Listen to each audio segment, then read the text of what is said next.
नमस्कार। एक और वीडियो के अंदर आपका स्वागत है। हार्मोन स्टेट है वो दुनिया के लिए समस्या बन गया है। वो किस तरह समस्या बन गया है?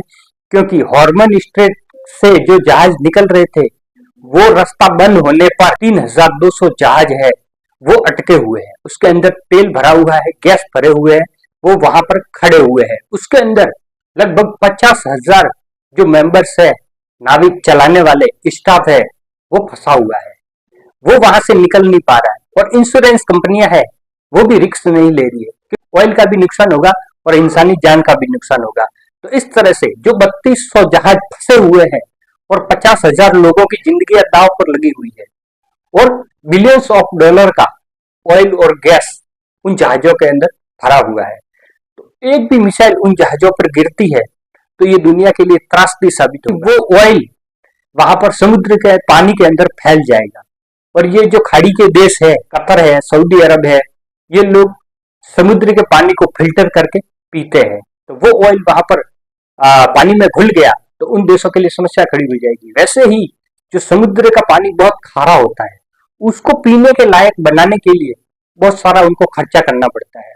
तो और भी ऑयल उसके अंदर मिल जाता है तो उसको साफ करने के अंदर उसको खर्चा और बढ़ जाएगा और मेहनत और बढ़ जाएगी। तो इस तरह से एक भी जहाज ऑयल का टैंकर है वो समुद्र के अंदर मिलता है तो इन देशों के लिए दिक्कत खड़ी हो सकती है। तो ये बहुत बड़ी समस्या होगी। ये युद्ध इतना आगे बढ़ चुका है कि ईरान ऐसी स्थिति के अंदर पहुंच गया है कि उसके पास में अब खोने के लिए कुछ नहीं है। उसकी टॉप लीडरशिप है वो खत्म हो गई है। उसके बहुत सारा नुकसान, इंफ्रास्ट्रक्चर का बहुत बड़ा नुकसान हो चुका है। तो इस तरह से उनके पास में अब खोने के लिए कुछ नहीं है। तो ईरान है वो अमेरिकी बेस और इजराइल पर जितने ज्यादा अटैक कर सकता है वो कर रहा है और आगे भी करता रहेगा। जब तक उसके पास में ड्रोन और मिसाइल का स्टॉक है तब तक वो अटैक करता रहेगा। अब तक लोग है वो इस युद्ध से गैस और तेल की समस्या है उसको ही जोड़ करके देख रहे थे, लेकिन इससे समस्या आगे बढ़ गई है। तो इंटरनेट की केबलें है वो हार्मोन स्टेट से आकर के गुजरती है।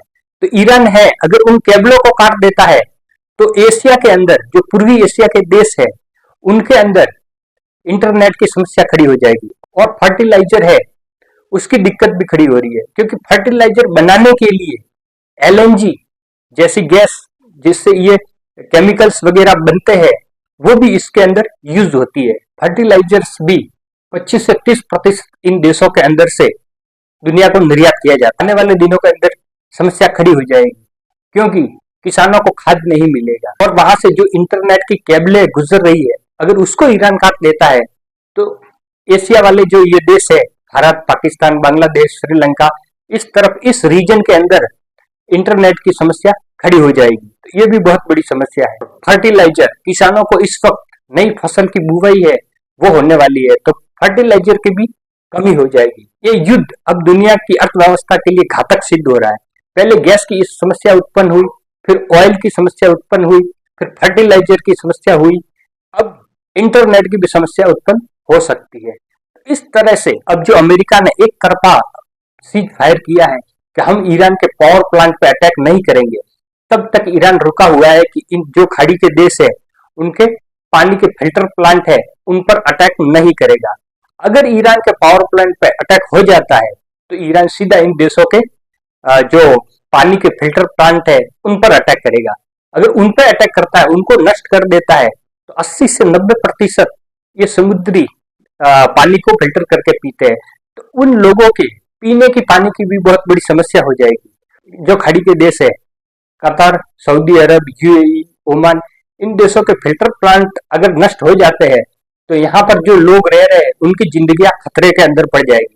और भारत के भी 1 करोड़ भारतीय भी इन देशों के अंदर रहते हैं तो वो भी अभी फंसे हुए हैं, तो उनकी जिंदगी भी अभी खतरे के अंदर पड़ी हुई है। तो ये युद्ध अब केवल खाड़ी देशों के लिए समस्या नहीं रहा है, केवल इजराइल के लिए समस्या नहीं रहा है, पूरे विश्व के लिए समस्या हो गया। फर्टिलाइजर की पहले एक न्यूज आई थी कि जो चाइना निर्यात करता है उसने भी पाबंदी लगा दी थी 19 तारीख को। और रूस वो फर्टिलाइजर का बहुत बड़ा निर्यातक देश, रूस ने भी फर्टिलाइजर के निर्यात पर आज पाबंदी लगा दी है कि हम 1 महीने तक फर्टिलाइजर को निर्यात नहीं करेंगे। निर्यात पर पाबंदी लगाने का एक कारण यह है कि यूक्रेन ने है वो फर्टिलाइजर की बहुत बड़ी फैक्ट्री थी रूस के अंदर, उस पर ड्रोन से अटैक कर दिया, तो वो फैक्ट्री है वो मई तक बंद हो गई। तो रूस ने अपने घरेलू आवश्यकताओं की पूर्ति के लिए निर्यात को बंद कर दिया। दुनिया के जो देश है, भारत जैसे देश है, वो फर्टिलाइजर को इंपोर्ट करते हैं। तो ऐसे देश, भारत के लिए समस्या खड़ी हो जाएगी, क्योंकि खाड़ी देशों से फर्टिलाइजर आना बंद हो जाएगा, चाइना से आना बंद हो जाएगा और रूस से आना भी बंद हो गया। भारत के अंदर जो ये कृषि की सीजन है वो प्रभावित हो सकती है। बाकी आपकी इस विषय पर क्या राय है वो कमेंट बॉक्स के अंदर जरूर रखें। वीडियो पसंद आया तो लाइक कर दीजिए, दोस्तों के साथ में शेयर कर दीजिए। चैनल पर पहली बार है तो सब्सक्राइब जरूर करें। सब्सक्राइब करने से हमें मोटिवेशन मिलता है। मिलते हैं नेक्स्ट वीडियो के अंदर। तब तक के लिए जय हिंद, जय भारत।